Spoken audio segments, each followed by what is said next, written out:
and welcome to 3Q, where I interview industry professionals for just 15 minutes by asking three powerful questions. I'm your host, Rachel Vogel, and joining me for tonight's episode is the managing partner at the Fowlkes Firm, Karl Fowlkes. Karl is an internationally recognized entertainment lawyer, entrepreneur, and music business professor who has negotiated groundbreaking deals in the entertainment industries while remaining committed to disruption and new media. Building his own practice, the Fowlkes Firm, he's negotiated over $60 million worth of deals for artists, athletes, music producers, joint ventures, and innovative record companies. In addition to building the Fowlkes Firm, Karl is an equity partner in Eagle LLC, which is a full-service recording, publishing, and venture company. So, Karl, pleasure to have you on the podcast tonight. Very excited to jump right in. But before we get started, how's it going? How are you? I'm good. How are you? Doing pretty well. Can't complain. That's awesome. Well, are you ready to get started with the first question? Yes, I am. Let's do it. Imagine for a second you're sitting down with your 25-year-old self. What one piece of advice would you give him on a personal note? And what one piece of advice would you give him from a business perspective? Amazing question. Personal note, I think just be as healthy as possible. I think so many things in America are sort of looked past. And, I think, a lot of people drink heavily in the music industry and just in their 20s in general. A lot of people, eat unhealthy and have a horrible work-life balance all through their 20s and 30s. So at 25, I think I would have tried to nip that in the bud a little bit more, right? Like, I was always a person who was in the gym and tried to eat healthy, but you're seeing it so much more in the industry. A lot of people are sort of dropping the bottle, sort of removing themselves from certain situations because the longevity isn't there, and you burn out, and you end up hurting so many other people, not just yourself, your family. So really just being as healthy as possible, set boundaries. At 25, I think I would have really appreciated sort of just understanding that context. And then professionally, I make as many mistakes as possible, be aggressive early. I think one of the truest things that was sort of relayed to me that I did follow was the older you get, the more conservative you get. And that's real. Like you have family, you just tend to sort of regress toward the mean in terms of risk as you get older, right? There's so much more things at stake. It's not just about you. It's about your, husband or wife. Now you got kids. Now you're thinking long term. So I think in that 25-year-old age bracket, really be aggressive, really make a lot of mistakes, and really sort of, set up those foundational relationships, because you might not be in the mind state to do that 10 years later. That's such a good point. Going back to your first lesson with more of the personal, do you have any lessons that you've learned on how to start kind of like setting that boundary for yourself, like taking yourself out of those types of situations that you were talking about? Because I'm sure that even doing that is difficult. Yeah, it's really difficult. And I also think that you always feel like you're missing an opportunity if you don't do something, or maybe this is the call that breaks it, or maybe this is the meeting that, or maybe I need to send it. So I really think you just got to draw hard boundaries. I think with your time, and wake up earlier, get started, get your day started, but really create parameters for yourself. Like, I'm not going to answer emails past 9 unless it's a absolute emergency. I'm not going to answer emails past 7 p.m. unless it's an absolute emergency. I think you really start creating boundaries for yourself, and some people will respect it and others might not like it, but again, it's all about thinking long term. I think a lot of 25-year-olds just don't have that 20-year approach. All right, before we move into the next question, can you tell us a little bit about what it was like creating your own firm? Is that something that you always saw yourself doing? And especially like in the world of law, I'm sure that it might be a little bit different compared to starting something like a music label. Yeah, I think everyone, I get this question a lot, and I can always say I didn't have this plan. I just didn't fit. I think when I came out of law school, I already had certain connections in music, and I really just had sort of my mindset on, making an impact and doing innovative deals. And it's really hard to do that inside a structure early on in your career. You gotta wait your turn, right? You become a junior associate, then you Hmm. become an associate, then you become a senior associate. Next thing you know, you're 35. And again, nothing wrong with that. Everyone's path is different to success. I just didn't want that for myself, and I also knew that wasn't a lifelong attorney, right? I think law firms are great, but they're extremely difficult to scale. But I'm getting a master class on all things business every single day. I think I knew that part, so I just wanted to sort of start that crash course as early as possible. I'm curious to know, do you find being a lawyer and having that knowledge in your back pocket has kind of revolutionized the way that you approach situations, whether it's you're teaming up with a new client or working directly on an artist project in more of a creative aspect? Like, do you kind of tap into another side of your brain? Yeah, for sure.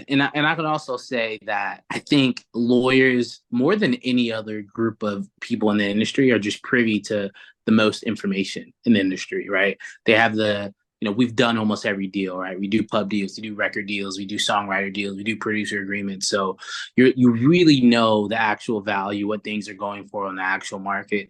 And there's not that many people who have that sort of full, fledged scope on what's going on in the music industry. So I think it definitely helps me in that sense because, sometimes coming to the table and people don't know and I'm like, hey, we know what this person just got, or, and you don't, I think at some point the information becomes your sort of sword in this world, and I think lawyers are the best at getting that information for sure. That's interesting. All right, moving to the next question. Every industry has its dirty little secrets, and we all know that that is no different in the music industry, but sometimes there could be a good thing. Now, what's one secret you would like to share with our listeners about the industry? Oh, that's a good question. I guess my dirty little secret. I personally feel that most record deals that your favorite artist has signed, maybe not so the past 2 years because artists are really getting leverage, but most record deals in principle are just really, really, really, really one-sided and almost treacherous. Like, I've spoke about it on a bunch of my platforms. And again, I think,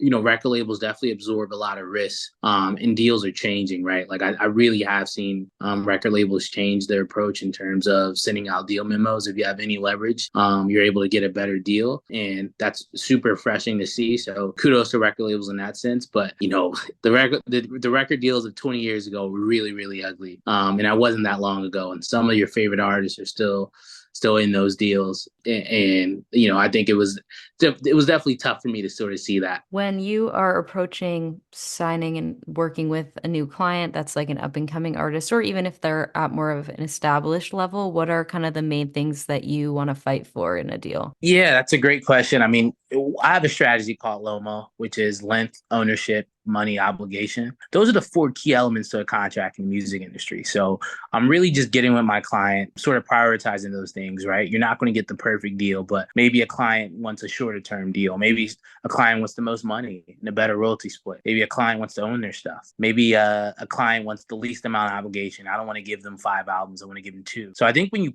put those things in priority, it allows each client to sort of pick the best deal for them. Because every deal and every person, every artist, every songwriter, producer is different. They have different aspirations. They have different context to life in the music business. So I think allowing them to sort of organize and prioritize sort of their thoughts allows them to leave that deal knowing exactly what they're signing, what the pros and cons are, and I think in that sense you can never be mad about a deal if you know that stuff. Okay, final question. Throughout your career, I can only imagine that you've been asked plenty of questions, whether it was for an industry conference, the media, or even a promotion. But throughout all of those interviews and all of those questions, there has to be one that you've never been asked but would have liked to. So, what is that question and what would be your answer? That's another good question. I think the question I always want to speak about, or I want to be asked, is sort of, can you be an entrepreneur and be an attorney? And that's really geared to a lot of the law students and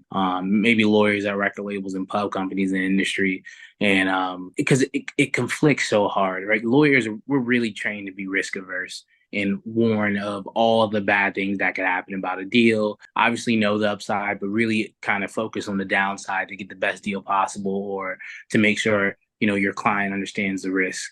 And I think I've even struggled. I was an entrepreneur prior to law school.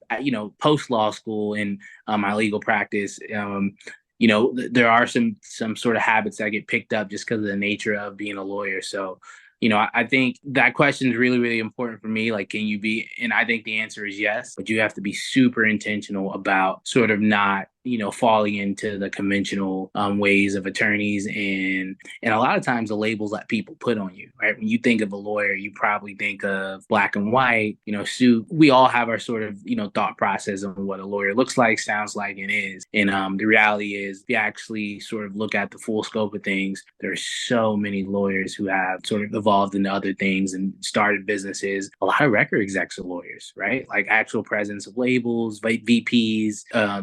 So I think I wish I would have knew that coming in. I wish I kept that more in line. But you can be an entrepreneur and be a lawyer. Do you see yourself in the future kind of entering into or going back into that creative side rather than just focusing on being an attorney? Yeah, for sure. And I already do that sort of stuff. Like, I'm a partner in a small record label and things of that nature. So I already do some of that stuff. And I think I avail myself to the legal community in that way just to make sure that people know.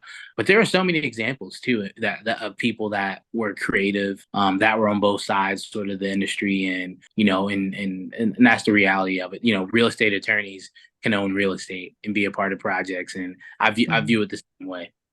That's awesome. It's about time we close out this episode. So, Karl, thanks again for joining me. Thank you. I appreciate it. This was awesome. And to everybody listening, hope you enjoyed tonight's episode. Stay tuned for next week of 3Q, where I interview industry professionals for just 15 minutes by asking 3 powerful questions. See you next time.